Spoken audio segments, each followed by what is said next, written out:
Kaisar menaruh hati pada kakakku di kediaman jenderal dan menghabiskan satu malam penuh gairah bersamanya. Siapa sangka, Kaisar itu, setelah urusannya selesai, langsung berbalik pura-pura tidak kenal. Bahkan menganugerahkan pernikahan untuk kakakku. Menikahkannya dengan Kasim Agung 9.000 tahun, Gu Jiuyuan. Kakakku tidak mau menikahinya. Dia menangis terseduh-seduh bersama ayah dan ibu. Kudengar, Kasim Agung Gu Jiuyuan itu adalah seorang yang sadis dan dikenal semua orang. Aku dan kakakku adalah saudari kembar dari kediaman jenderal. Namun, ayah dan ibu lebih menyayangi kakakku. Karena itu, mereka memaksaku menikah dengan seorang Kasim untuk menggantikannya. Ayah dan ibu merasa kasihan pada kakakku. Mereka memaksaku untuk menggantikannya dalam pernikahan ini. Seorang Kasim menikahi seorang wanita. Semua orang bilang malam pengantin ini hanyalah sebuah sandiwara. Gu Jiuyuan mengulurkan tangannya dan mengangkat kerudung pengantin merahku. Aku menatap Kasim yang terkenal kejam ini. Dan aku terpana oleh ketampanan suamiku. Sungguh tidak bisa dipercaya. Orang seperti dia bisa melakukan hal-hal sekejam itu. Tahun itu, Pangeran ke-6 melakukan pengkhianatan. Kaisar memerintahkan Gu Jiuyuan untuk mengeksekusinya. Siapa sangka, Gu Jiuyuan malah memerintahkan anak buahnya untuk menyerbu kediaman Pangeran ke-6 dan membantai seluruh isi kediaman itu. Memandang Kasim yang tampan ini, yang memiliki watak dan penampilan yang begitu bertolak belakang. Entah mengapa, hatiku tiba-tiba berdebar. Meskipun dia seperti iblis. Tapi jika bisa berada di sisi pria setampan ini setiap hari, rasanya mati di tangannya. Menjadi hantu pun aku rela. Aku menatapnya dalam-dalam. Suamiku, kamu tampan sekali. Apa kau tidak takut padaku? Meskipun hari ini adalah hari bahagia kita, tapi suamiku pasti sudah lelah seharian. Biar aku yang melayani. Beristirahatlah. Dia mengambil bantal di atas ranjang. Aku tidak suka orang lain tersenyum terpaksa. Aku akan tidur di ruang belajar. Suamiku, tunggu sebentar. Aku punya satu kebiasaan sejak kecil. Kalau malam, aku harus memeluk seseorang baru bisa tidur. Kalau tidak, aku tidak akan bisa tidur. Meski terhalang sehelai pakaian, aku masih bisa merasakan otot-ototmu yang kokoh dan kuat. Kalau kamu adalah seorang pria yang sempurna, entah berapa banyak nona dari keluarga terhormat yang akan terpikat. Gu Jiuyuan berbalik menatapku. Apa kamu serius? Kalau suamiku tidak percaya, kamu bisa bertanya pada pelayan maharku, Long Qiu. Saat aku belum menikah, setiap malam dialah yang menjadi guling peluk untukku. Aku memeluknya sejak kecil hingga dewasa. Kalau begitu, biar aku yang tidur denganmu. Lilin naga dan Phoenix menyala sepanjang malam. Aku tertidur lelap dalam pelukan Gu Jiuyuan. Di tubuhnya tercium aroma samar bunga wijaya kusuma yang sangat menenangkan. Keesokan harinya, saat aku baru saja membuka mata, seberkas cahaya yang berkilauan menarik perhatianku. Setelah kulihat lebih jelas, di samping tempat tidur ada 6 pelayan yang sedang berdiri. Masing-masing dari mereka membawa kotak-kotak perhiasan. Di dalam kotak-kotak itu penuh dengan mutiara, batu akik, dan giok. Pelayan maharku, Long Qiu, masuk ke dalam kamar. Nyonya sudah bangun. Tuan Besar telah berpesan secara khusus, setelah Nyonya bangun, gunakanlah kilau dari batu permata ini untuk menyegarkan mata Nyonya. Benar-benar mewah. Aku iseng mengambil sebutir mutiara untuk kuperhatikan. Dan menyadari mutiara ini bahkan lebih besar dari mutiara pada tusuk konde termahal milik kakak perempuanku. Aku semakin merasa bahwa pernikahan penggantiku ini sangat menguntungkan. Di keluarga Gu Jiuyuan hanya ada dia seorang. Dengan kata lain, sebagai istrinya, di atasku tidak ada mertua. Di bawahku tidak ada anak tiri. Bahkan tidak ada ipar perempuan. Selain itu, dia memperlakukanku dengan sangat baik. Saat berbicara denganku, dia selalu lembut dan suaranya lirih. Pakaian dan pengeluaran harianku semuanya memiliki standar tertinggi untuk seorang nyonya bangsawan. Bahkan jenis kain yang digunakan oleh para selir di istana, dia juga memberiku lebih dari 10 jenis. Dia bahkan mengundang penjahit terbaik di ibu kota. Dibuat khusus untukku. Terkadang aku bahkan merasa dia menggunakan kekayaan materi untuk menutupi kekurangannya di malam hari. Kudengar kamu suka bambu. Aku sudah menyuruh orang untuk membongkar semua rumah di halaman timur untuk menanam hutan bambu. 10 hari lagi, kita sudah bisa masuk ke hutan untuk bermain musik dan minum arak. Suamiku benar-benar tahu cara memanjakanku. Tapi, bukankah ini sedikit berlebihan? Terlalu merepotkan dan memakan banyak biaya. Aku tersenyum ringan padanya di cermin perunggu, tidak apa-apa. Asalkan Kia diam senang, aku juga akan senang. Ini hanya menanam hutan bambu saja.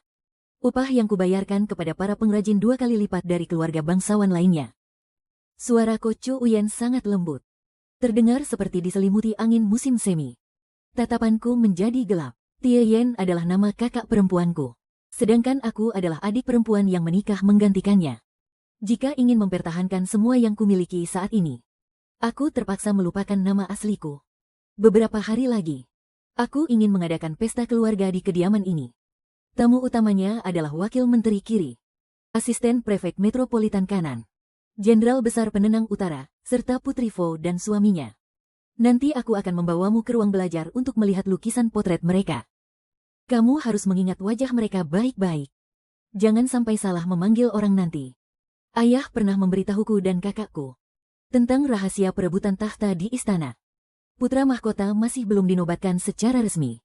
Para pangeran sedang berebut kekuasaan. Di antara mereka, 2 kekuatan terkuat berasal dari pangeran ketujuh yang lahir dari selir mulia Fin, dan pangeran ketiga yang lahir dari permaisuri. Aku merenungkan jabatan-jabatan yang disebutkan Ko Chu Uyen, dan menyadari bahwa 9.000 tahun yang terkenal ini, Ko Chu Uyen adalah orang dari faksi pangeran ketujuh. 9.000 tahun sungguh beruntung. Nyonya benar-benar cantik seperti bunga. Setiap kali datang ke kediaman 9.000 tahun, rasanya sangat sepi. Sekarang akhirnya ada seorang nyonya rumah yang mengurus rumah tangga. Putri Vo menutup mulutnya dan tertawa kecil. Senyum Ko Chu Uyen sangat cerah. Model. Senyumannya sama sekali tidak mencapai dasar matanya. Anugerah kaisar begitu besar. Istri yang dianugerahkan oleh kaisar. Tentu saja sangat baik. Koki terkenal di kediaman telah membuat hidangan lezat manju. Para tamu terhormat saling bertukar pandang. Bersama-sama mengangkat cangkir untuk menghabiskan anggur yang lezat. Nona sulung dari kediaman jenderal dijodohkan oleh kaisar, terlibat dalam faksi politik. Chu Tin Tue dari faksi pangeran ketujuh. Itu juga berarti, kediaman jenderal yang selama ini selalu berusaha menjaga netralitas, telah dipaksa terseret ke dalam pusaran perebutan tahta. Setelah 3 putaran arak, suami putri tiba-tiba tertawa terbahak-bahak. Beberapa hari yang lalu aku pergi ke Balai Dungtam untuk rapat. Dan kebetulan mendengar pangeran ketiga sedang dimarahi habis-habisan oleh Yang Mulia. Kenapa pangeran ketiga dimarahi? Pangeran ketiga menyamar sebagai tuan muda bangsawan, berkeliaran di rumah bordil. Meskipun sudah begitu, dia bahkan tidak pilih-pilih mencari seorang pelacur pria. Hampir saja dia bermain sampai mati dengan Lan Hoa Tu dari paviliun Tanpong. Masalah ini menyebar di kalangan rakyat dengan sangat tidak sedap didengar. Ada seorang pejabat sensor yang melaporkan hal ini kepada Yang Mulia, membuat beliau murka. Para pria tertawa penuh arti.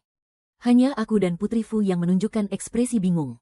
Che Chu Uyen mendekat ke telingaku, berbisik jika ada yang tidak ku mengerti. Tanyakan saja padanya setelah perjamuan selesai, dia jamin akan memberitahukan semua yang dia tahu. Sebuah perasaan hangat muncul di hatiku. Aku mengangguk padanya. Malam sudah larut, segalanya sunyi. Pertanyaan-pertanyaan dari perjamuan tadi membuatku penasaran. Satu persatu kutanyakan. Setiap jawaban dari Che Chu Uyen lebih mengejutkan dari sebelumnya. Semuanya tentang hubungan intim antara pria dan wanita. Tanpa sadar aku merasa malu. Pada akhirnya, pipi seputih gioknya juga bersemu merah muda. Dia bersandar di bantal empuk, menatap penampilanku yang menawan. Kau menikah denganku, apa kau tidak pernah menyesal? Benarkah tidak ada sedikit pun? Awalnya, ada sedikit. Tapi sekarang, aku tidak menyesal sedikit pun lagi. Seorang wanita yang sudah menikah akan menanggung rasa sakit saat melahirkan.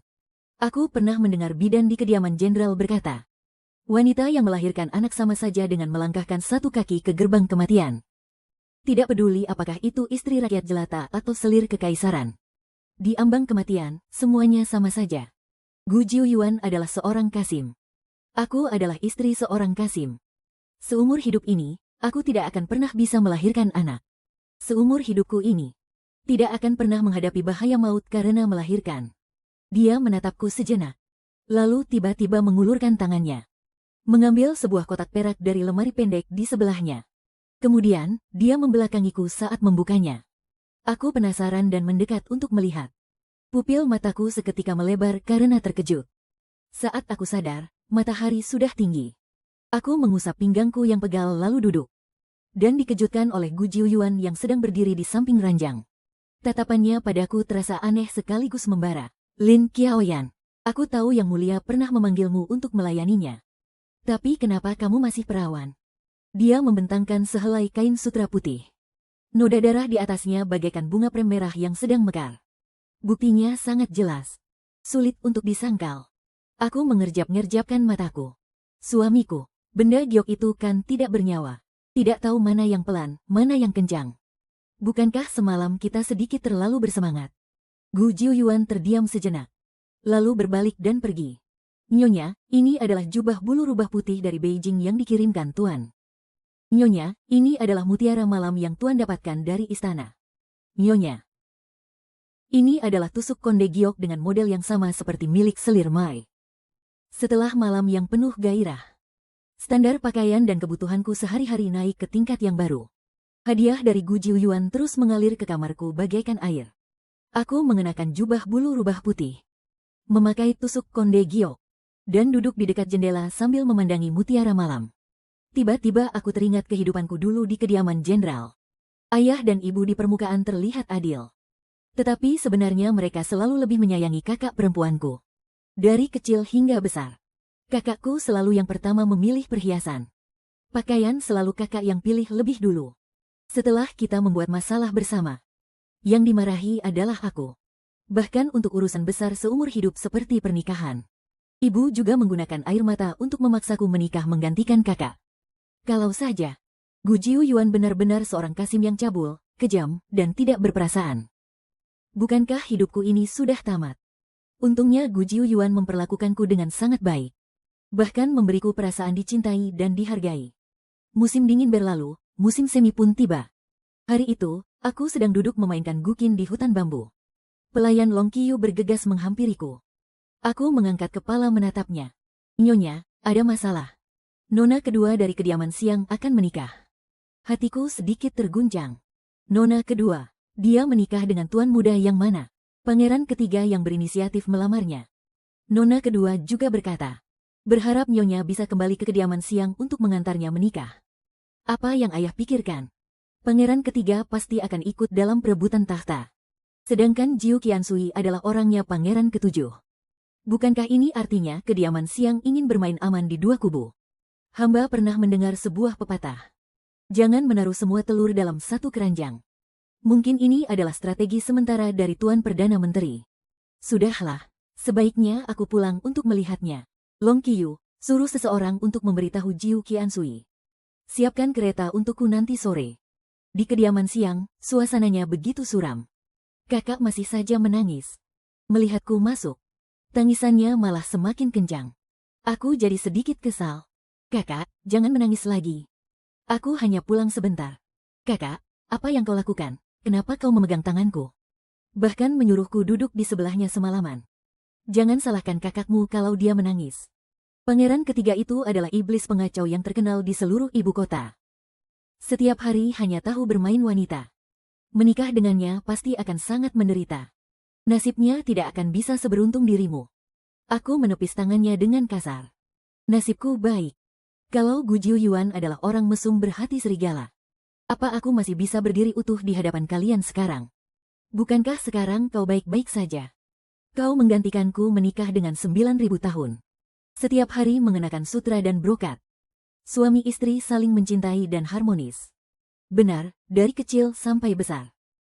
Aku hanya bisa memungut barang-barang yang tidak diinginkan kakak. Termasuk suami. Kakak tidak lagi menangis. Sebaliknya menatapku dengan penuh kebencian. Tadinya aku berniat pulang ke rumah untuk berkumpul dengan keluarga. Tidak kusangka masih harus melihat kakak menangis seperti ini. Benar-benar membosankan, aku berdiri hendak pergi. Long Tu, antarkan aku kembali ke kediaman. Kakak tiba-tiba meraung pilu di belakangku. Aku mengerutkan kening dan menoleh. Ini karena aku bodoh, bertemu dengan orang yang tidak berguna. Aku tidak mau menikah dengan pangeran ketiga. Aku mau bertukar suami denganmu. Kalau kau tidak setuju, aku akan menyebarkan masalah pernikahan pengganti ini. Ini adalah kejahatan menipu kaisar. Kalau aku tidak bisa hidup dengan baik, aku pasti akan menyeret seluruh keluarga untuk mati bersamaku. Baiklah, Terserah kau. Paling buruk, kita hancur bersama. Serangkaian langkah kaki yang lemah terdengar dari luar pintu. Terlihat dua orang pelayan sedang memapah nenek yang rambutnya sudah memutih masuk. Aku baru saja hendak bicara. Kulihat nenek gemetaran dan berlutut di hadapanku. Sumo. Aku sangat terkejut. Lien Mong bergegas memapahnya berdiri. Bich Uyen. Kau juga tahu bagaimana sifat kakakmu. Kalau tidak menuruti kemauannya, aku takut seluruh kediaman siang kita akan mengulangi tragedi kediaman Pangeran ke-6. Ayah berkata dengan suara berat, lalu ikut berlutut. Selanjutnya yang berlutut adalah ibu. Lalu setelah itu, para pelayan dan dayang tua juga menangis pilu, bersujud di tanah. Aku membantu nenek berdiri, lalu membantu ayah dan ibu. Tak disangka, baru saja aku membantu yang satu berdiri, yang lain sudah bersujud lagi. Para tetua ini terus bersujud silih berganti tanpa henti. Kakak juga menangkupkan tangan dan memberi hormat padaku. Kamu sudah menjadi orang yang tangguh, ya. Kamu adalah penolong terbesarku. Aku bersumpah akan membalas budimu seumur hidupku. Di kehidupan selanjutnya, aku akan menjadi sapi dan kuda untukmu. Benar-benar konyol, hidup yang sekarang saja belum selesai dijalani. Sudah menggunakan kehidupan selanjutnya untuk membuat janji kosong padaku. Yivan, nak. Setujui saja permintaan mereka. Nenek mohon padamu. Sambil berkata, nenek membungkuk dan bersujud dengan tubuh gemetar. Aku bergegas menghentikannya. Bisa hidup bahagia atau tidak, punya masa depan atau tidak. Semuanya bergantung padamu, nak. Paksaan emosional dari keluarga sendiri ini sungguh terlalu kejam. Detik berikutnya, mata nenek tiba-tiba memutih. Lalu pingsan. Nyonya besar pingsan. Cepat panggil tabib. Seluruh kediaman jenderal menjadi kacau balau. Ayah dan ibu masih terus bersujud di hadapanku, tidak mau berdiri. Tak peduli bagaimanapun aku dan Nongtu mencoba membantu mereka tidak bergeming. Kakak menangis hingga air matanya membasahi seluruh wajahnya. Yivan, tolonglah kakak untuk yang terakhir kalinya. Sejak kecil, aku tidak pernah tahan menderita. Tidak tahan diperlakukan tidak adil, dan juga berpikiran sempit. Kamu berbeda. Kamu kan selalu bisa berpikir terbuka. Atas dasar apa? Atas dasar apa? Apakah orang yang berpikir terbuka harus lebih banyak menderita? Aku baru saja akan membantah. Ketika tiba-tiba aku mendengar Nongtu berteriak. Ternyata kakak menodongkan belati ke leher Nongtu. Kakak menatapku dengan tatapan penuh kebencian. Lin Yivan, cepat gantikan posisi Jia di sekarang juga. Kalau tidak, aku akan langsung membunuh pelayanmu ini. Nyonya, jangan khawatirkan hamba. Hamba tumbuh besar bersama Nyonya. Hari-hari seperti apa yang Nyonya jalani selama ini? Hamba melihat semuanya. Kakakku itu menikah dengan Tuan 9.000 tahun. Akhirnya aku bisa merasakan beberapa hari yang tenang. Nona sulung, bagaimana bisa kau punya muka untuk merebut barang orang lain? Kedua mata kakakku memerah. Kukunya mencakar hingga merobek kulit Long Qiu. Darah segar menetes setetes demi setetes. Aku sungguh tidak tega melihat Long Qiu mati begitu saja. Aku juga tidak bisa hanya diam saja melihat kerabatku sendiri mati karena kejahatan melawan kaisar. Melihat kakakku yang seperti orang gila di depan mataku, aku pun terpaksa mengangguk setuju untuk sementara waktu. Setelah kakakku dengan puas menukarkan pakaiannya denganku, dia langsung naik kereta kuda untuk kembali ke kediaman Tuan 9.000 tahun. Aku mengenakan gaun pengantin. Di tengah ucapan terima kasih yang tak henti-hentinya dari nenek dan orang tuaku. Untuk pertama kalinya aku berpikir untuk bunuh diri. Pernikahan seorang pangeran. Pemandangannya sungguh mewah dan megah. Aku duduk di dalam tandu pengantin berlapis emas, seperti boneka cantik yang indah. Siap untuk diserahkan kepada tuan baruku. Entah sudah berapa lama perjalanan ini. Di luar, suara gong dan genderang yang meriah. Suara trompet pun perlahan-lahan menghilang.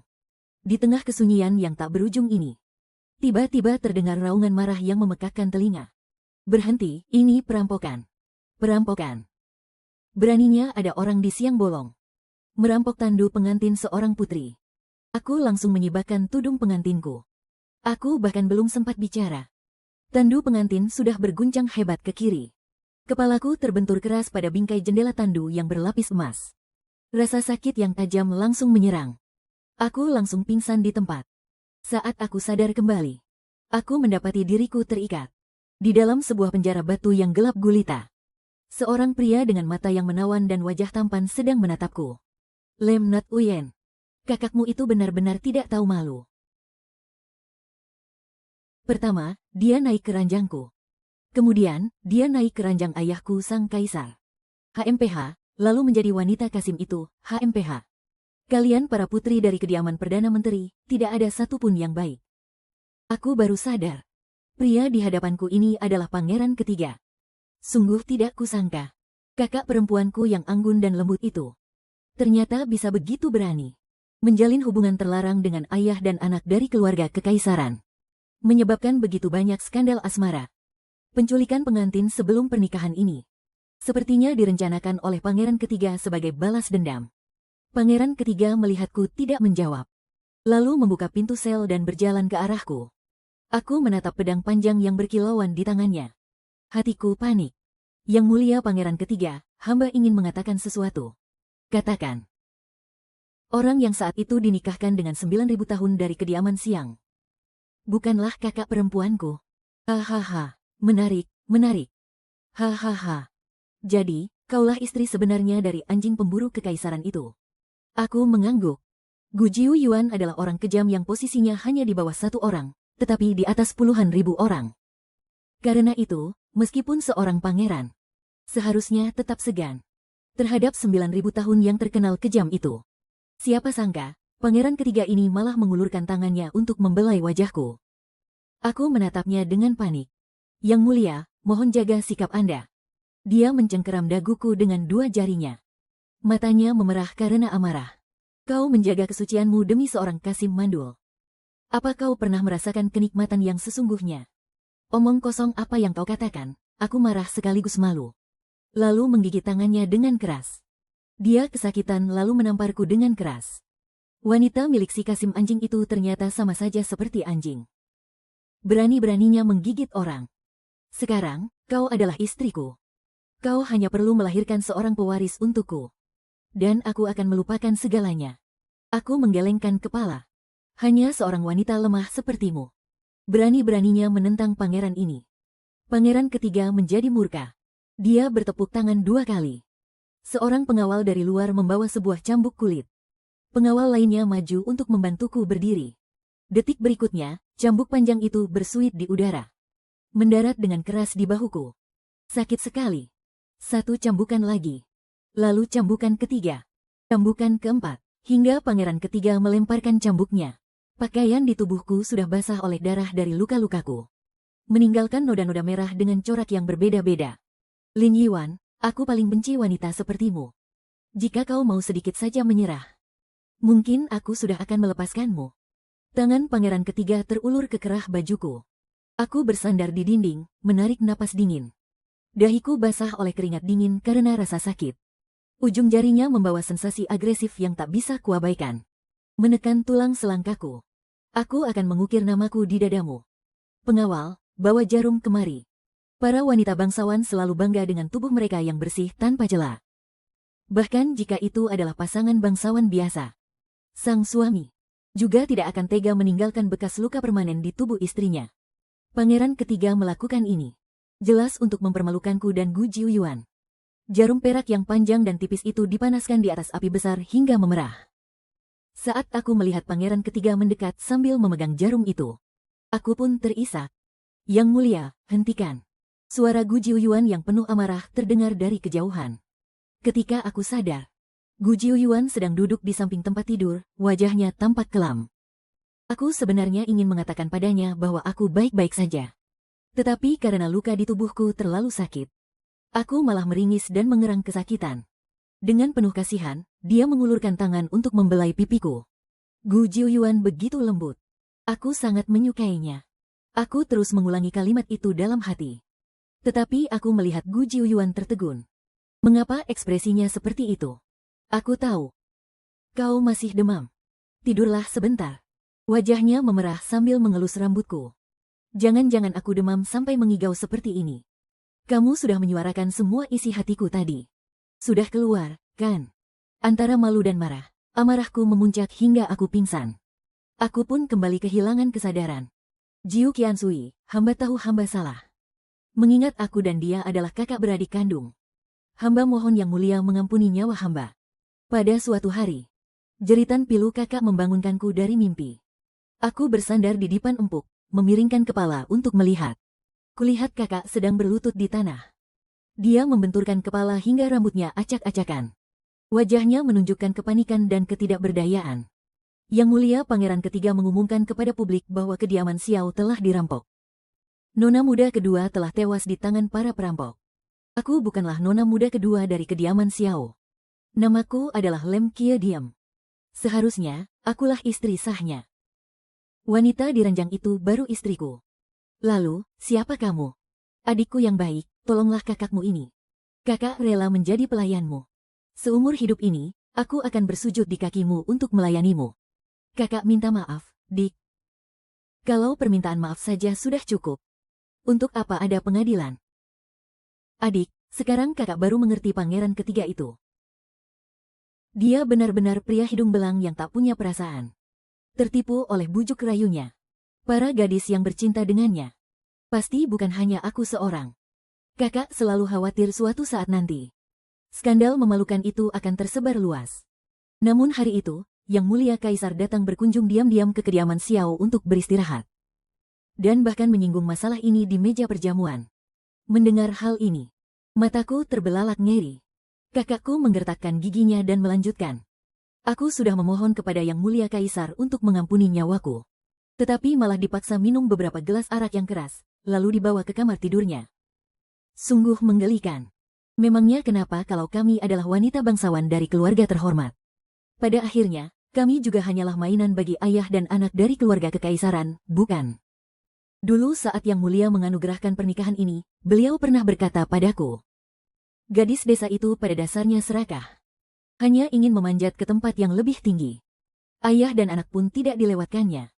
Bertekad untuk terbang ke dahan yang lebih tinggi. Yang Mulia berharap aku akan mendidik gadis ini menjadi istri yang berbudi luhur dan lemah lembut. Pandangannya melintas di wajahku. Tapi aku menilai orang berdasarkan interaksiku sendiri. Aku hampir tidak pernah mendengarkan penilaian orang lain. Istriku tidak seburuk itu. Dia tidak suka bersaing atau merebut. Lemah lembut dan menggemaskan. Aku sangat mencintainya. Aku ingin memberikan semua hal terbaik di dunia ini untuknya. Aku terpekik pelan. Aku langsung memalingkan wajahku yang memerah. Pangeran ketiga dan kakak sudah berkali-kali tidur bersama. Tapi tidak mau menikahinya. Kakak sudah tidak suci lagi, tidak mungkin bisa menikah dengan pangeran. Jadi, menggunakan sedikit trik untuk menjadi selir juga bukan hal yang buruk. Apa salahnya jika dia ingin hidup lebih baik? Lagi pula, kakak pada dasarnya adalah orang yang optimis dan berlapang dada. Kalaupun pernikahannya tidak berjalan baik, paling-paling dia hanya akan bersedih selama beberapa hari. Setelah itu, dia akan baik-baik saja. Aku menatap kakak yang tampak putus asa. Tiba-tiba aku mengerti mengapa orang yang menyedihkan pasti punya sisi yang menjengkelkan. Sekarang kakak sudah benar-benar menjadi seperti anjing liar tanpa nama. Hanya bisa mengibas-ngibaskan ekornya padaku. Memohon belas kasihan.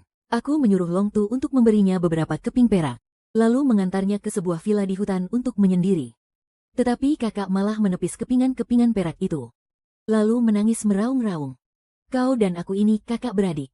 Tapi kau hanya memberiku sedikit perak ini. Mengusirku kembali ke desa untuk hidup menderita. Kau percaya atau tidak? Aku akan pergi ke depan gerbang istana. Menyebarkan kemana-mana tentang putri keluarga Xiao yang menjadi pengantin pengganti. Sekarang aku tidak punya apa-apa lagi. Orang nekat tidak takut pada apapun. Gu Jiuyuan mengerutkan kening. Dia baru saja akan angkat bicara. Aku sudah selangkah lebih cepat, justru karena kita adalah kakak beradik. Beruntung aku belum memukulmu sampai mati. Lin Qiaoyan, kau benar-benar bodoh tak tertolong. Hidupmu sekarang tidak ada bedanya dengan mati. Masih berani-beraninya berdiri di depan istana dan berteriak-teriak soal mengganti kaisar. Aku khawatir begitu kau mengucapkan kalimat pertama. Kau sudah akan dianggap gila oleh para pengawal kekaisaran. Lalu dipukuli sampai sekarat. Bibir kakak perempuanku gemetar, menatap ekspresi murkaku. Lama sekali dia tidak bisa mengucapkan sepatah kata pun. Luka di tubuhku sangat sakit. Hatiku pun menjadi resah dan kacau. Sudahlah, lupakan saja. Aku tidak percaya padamu. Aku khawatir beberapa keping perak ini hanya akan membuatmu mengulang kembali kisah petani dan ular berbisa. Long Tu, lucuti semua perhiasan dari tubuhnya untukku. Beri dia satu setel pakaian dari kain kasar. Jangan berikan satu koin pun padanya. Suruh para pelayan memukulinya lalu usir dia dari kediaman ini. Tatapan penuh kebencian dari kakakku itu seperti ular berbisa. Aku hanya memalingkan wajah, tidak sudi melihatnya lagi. Setengah bulan kemudian, bunga aprikot di kediaman Fuding milik 9.000 tahun sedang mekar-mekarnya. Aku duduk di bawah pohon aprikot sambil menikmati teh. Tiba-tiba, telingaku terasa panas. Ternyata bibir Gu Jiuyuan sedang menyentuhnya. Daun telingaku memanas. Duong Chao, dengan perasaan malu bercampur kesal, mendorongnya menjauh. Lin Qiaoyan tidak tahu jalan, dia tersesat masuk ke sarang pengemis di pinggiran ibu kota. Para lelaki di sana jarang sekali mendapat kesempatan untuk dekat dengan wanita. Dia sudah sampai di sana. Sepertinya akan sulit baginya untuk keluar dalam keadaan utuh. Aku menunduk tanpa mengucapkan sepatah kata pun. Hanya berpikir bahwa setiap orang memiliki takdirnya masing-masing. Dia mengulurkan tangan dan menangkap kelopak bunga aprikot yang jatuh. Oh ya, menurutku Yang Mulia memang seorang kaisar yang baik. Tapi beliau sama sekali bukan seorang ayah yang baik. Apa maksudmu? Dia termenung sejenak. Lalu perlahan-lahan menceritakan satu persatu rahasia kelam istana. Ternyata di dalam hati kaisar sudah lama ada orang yang terpilih untuk menjadi putra mahkota. Tetapi orang itu bukanlah pangeran ketiga, melainkan pangeran ketujuh. Ibu dari pangeran ketiga adalah permaisuri. Kekuatan keluarga dari pihak ibunya sangat besar. Ada risiko kerabat dari pihak istri merebut kekuasaan, dan keluarga bangsawan militer merampas tahta. Putri dari kediaman jenderal adalah perwujudan dari kekuasaan kediaman jenderal di kalangan pejabat terpelajar. Pangeran ketiga melamar nona kedua dari kediaman jenderal. Juga karena mengincar kekuatan kediaman jenderal dalam perebutan tahta. Hal yang membuat orang sulit mengerti adalah Gu Jiuyuan dan pangeran ketujuh sangat akrab. Tetapi kaisar sama sekali tidak ikut campur dalam hubungan mereka. Sebaliknya, beliau malah menikahkan nona tertua dari kediaman jenderal dan memberikannya kepada Gu Jiuyuan sebagai istri. Kaisar selalu menjunjung tinggi kekuasaan kekaisaran. Ikatan keluarga tidak lebih dari sekadar hiasan untuk kekuasaan. Oleh karena itu, kedua pangeran dewasa yang sedang memperebutkan tahta ini, semakin sengit pertarungan mereka, maka tahta naga di bawah kaisar akan semakin kokoh. Ujung jari pucat Gu Jiuyuan meremukkan kelopak bunga aprikot itu. Yang Mulia pernah berkata, memangnya kenapa kalau pangeran? Di mata beta, 9 naga yang berebut tahta tidak berbeda dengan ayam aduan. Semakin sengit anak-anak ini bertarung, semakin baik. Beta suka sekali menontonnya. Perkataan itu terdengar begitu hangat, tetapi aku mendengarnya sampai merasa merinding. Gu Jiuyuan tersenyum tipis, mengalihkan pembicaraan. Urusan keluarga kekaisaran, kita tidak usah membahasnya lagi. Kau sudah begitu lama di sisiku. Apa kau tidak pernah penasaran dengan latar belakangku? Aku penasaran. Tetapi aku berpikir, kapanpun suamiku ingin mengatakannya, kau akan mengatakannya dengan sendirinya. Hari ini aku akan memberitahumu. Aku sebenarnya adalah putra dari Jenderal Wong. Cangkir teh di tanganku sedikit bergetar. Sepertinya aku tidak bisa memegangnya dengan erat. Di negeri ini, tidak ada seorang pun yang tidak mengenal Jenderal Wong. Karena beliau pernah menjadi jenderal pelindung negara dengan prestasi militer yang gemilang. Kemudian karena tuduhan pengkhianatan, seluruh keluarganya dihukum panjung. Mata Gu Jiuyuan sedikit memerah, ayahku tidak pernah berkhianat. Keluarga Wong kami mengalami bencana besar ini hanya karena ayah pernah menjalin hubungan asmara dengan ibu dari pangeran ketujuh. Saat ayah Gu Jiuyuan masih seorang jenderal muda, ia pernah mencintai seorang gadis bangsawan. Namun, pasangan kekasih masa kecil ini dipisahkan secara kejam saat mereka baru berusia belasan tahun. Seorang gadis bangsawan terpilih masuk ke istana karena kecantikannya. Jenderal muda itu patah hati kehilangan kekasihnya. Dia mengajukan diri untuk menjaga perbatasan selatan. Satu perpisahan, beberapa tahun berlalu begitu saja. Gadis muda dari masa lalu itu telah menjadi Selir Mulia Fin. Pangeran ketujuh yang dilahirkannya juga akan segera bergabung dalam perebutan tahta. Jenderal muda dari masa lalu itu juga telah menikah dan memiliki anak. Menjadi seorang jenderal besar yang termasyur. Setelah bertahun-tahun berjuang di harem, gadis dari masa lalu itu telah menjadi kejam dan tanpa ampun. Dia harus demi putranya menyingkirkan semua rintangan di jalan perebutan tahta. Dan kisah cinta masa lalunya dengan sang jenderal besar adalah salah satu dari rintangan tersebut. Orang yang hidup sulit menyimpan rahasia. Hanya orang mati yang bisa diam selamanya. Maka, Selir Mulia itu menyuap ayah Jenderal Wong. Menuduhnya bersekongkol dengan penguasa negara tetangga. Berencana untuk memecah belah kekaisaran. Kaisar pada dasarnya memiliki sifat pencuriga. Selalu berpegang pada prinsip lebih baik salah membunuh 100 orang daripada membiarkan satu orang pun lolos. Setelah dituduh oleh wakil jenderalnya, Jenderal Wong dipanggil ke aula utama pada malam itu juga. Lalu dipenggal di tempat. Keesokan harinya, keluar perintah untuk memusnahkan 9 generasi keluarga Wong. Hanya nyawa Gu Jiuyuan yang disisakan. Putra satu-satunya Jenderal Wong dibawa ke istana, dikebiri, dan menjadi seorang kasim kekaisaran. Gu Jiuyuan menangis terseduh-seduh saat menceritakan sampai di sini. Dulu, aku sama sekali tidak tertarik dengan perebutan kekuasaan. Tetapi hanya dengan memiliki kekuasaan, aku bisa membalaskan dendam untuk kerabatku yang mati secara tidak adil. Aku menatapnya, merasa seolah-olah dia akan hancur berkeping-keping. Setelah ragu sejenak, aku melingkarkan tanganku di pinggangnya. Meskipun semua ini sulit untuk ditanggung, Gu Jiuyuan tetap mengertakkan gigi dan menahannya. Selama bertahun-tahun di istana, dia mengandalkan kekejaman dan tipu muslihat. Selangkah demi selangkah menaiki tangga ke pusat kekuasaan. Dan kebenaran tentang dendam sedalam lautan darah ini, semuanya terungkap karena selir mulia saat sedang mabuk. Itu dikatakan langsung oleh Pangeran Ketujuh. Gu Jiuyuan yang berdiri di samping mendengarnya dengan sangat jelas. Meskipun hatinya dipenuhi kesedihan dan kemarahan. Tetapi Gu Jiuyuan tahu, dengan kekuatannya sendiri, dia tidak mungkin bisa membunuh semua musuhnya. Dia memutuskan untuk menggunakan siasat untuk menjebak mereka. Menunggu saat yang tepat untuk menangkap semua musuh sekaligus. Memikirkan hal ini, Gu Jiuyuan pun menangis terseduh-seduh. Air matanya membasahi pakaianku. Kami saling berpelukan erat. Seperti dua ekor binatang liar yang terluka. Saling menjilati luka satu sama lain di dunia yang kejam ini. Dia mengangkat tangannya, dengan lembut mengelus puncak kepalaku.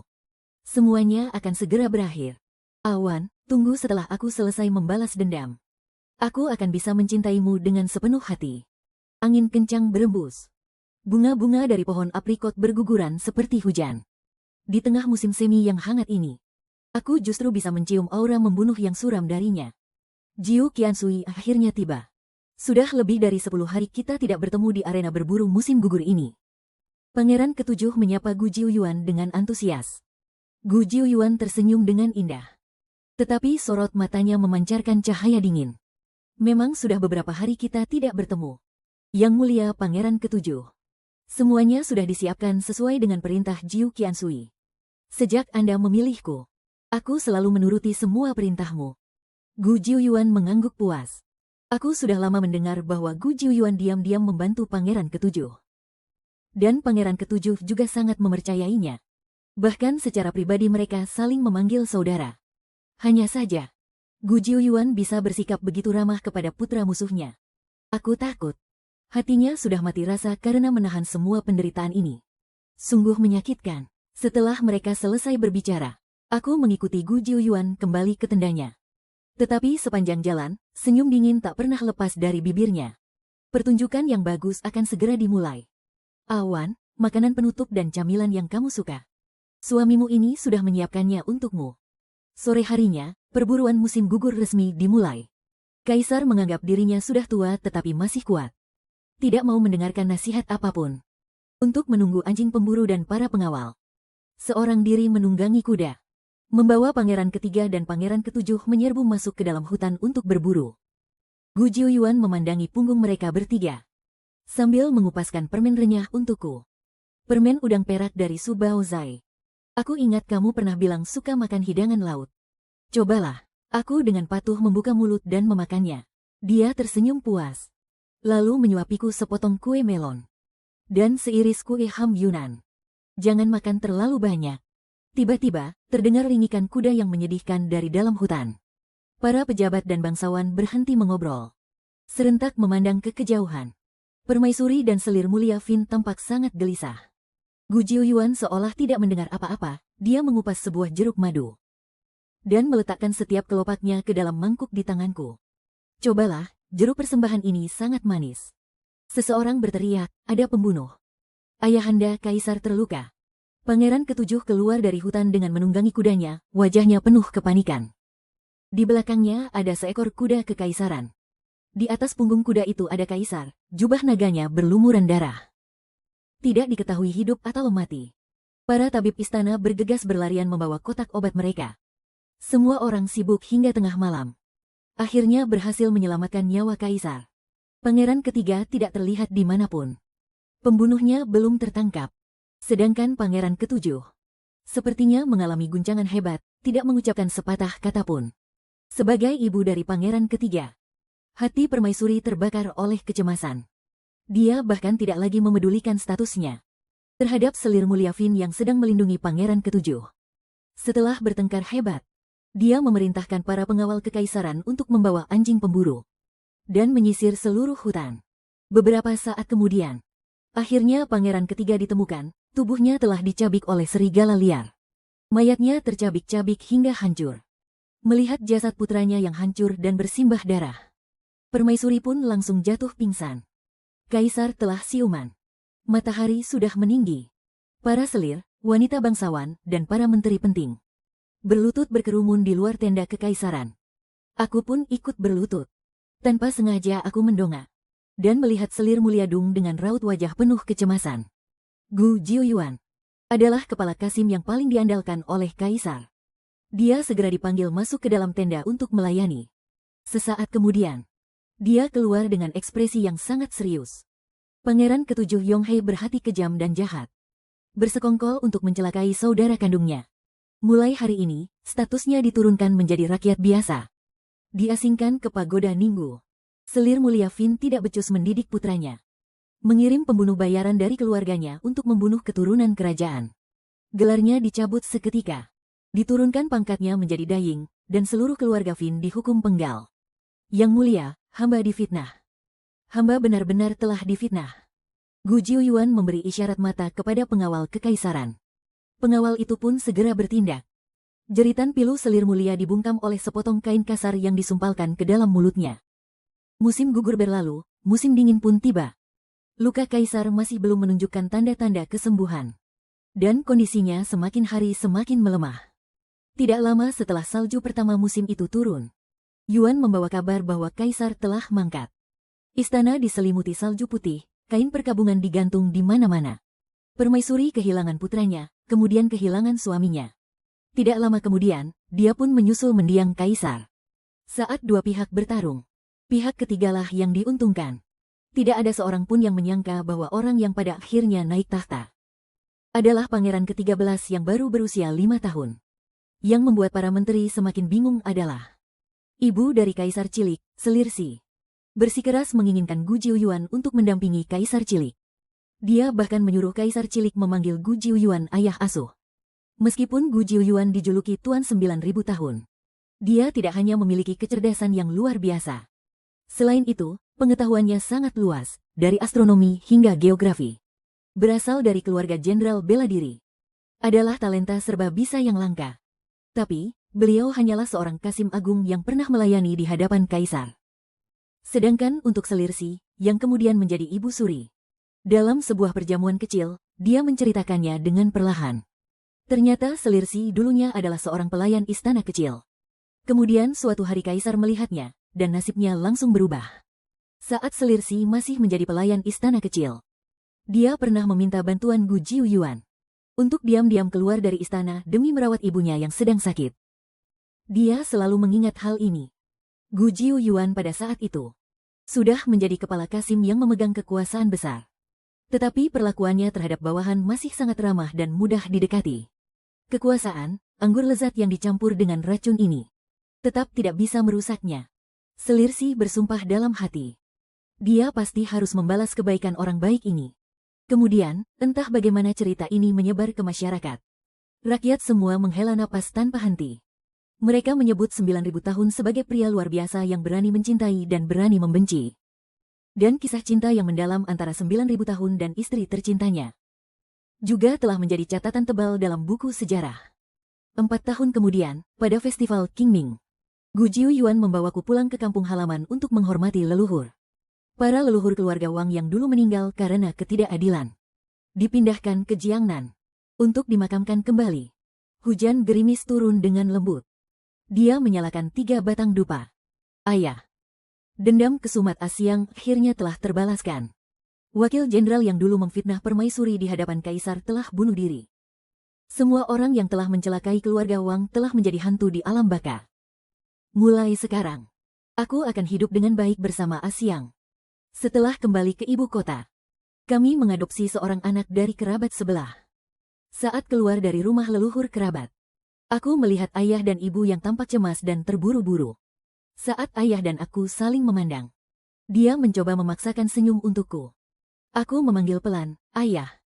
Ayah terdiam sejenak sebelum berbicara. Pada akhirnya, ayah dan ibumu memang telah bersalah padamu. Aku tertawa sinis.